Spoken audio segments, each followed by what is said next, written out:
How to fix wwlib.dll. The procedure entry could not be located in Windows 11.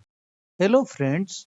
After updating Office to current channel version 2510, build 19328.20158, when you open a Word document or an email with Classic Outlook, you get the errors like the procedure entry point set thread description could not be located in the dynamic link library. And sorry, we are having trouble with opening this item. This could be temporary, but if you see it again, you might want to restart Outlook. The text formatting command is not available. It may not be installed correctly. Install Microsoft Outlook again. Follow the steps to fix it. Click on Search, type CMD, right click on Command Prompt, select Run as Administrator, go to the video description. You will find these commands there.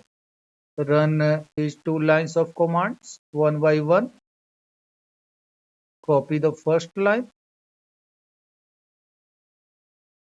paste into the command prompt and hit enter. Copy the second line, paste into the command prompt and press enter. After we paste the second command, Microsoft 365 and Office updates will be downloaded. Close any Microsoft 365 application if running. Click on continue. Updates were installed. Close the pop-up, close the command prompt and restart your computer. The problem will be solved. That's all friends. Thanks for watching the video.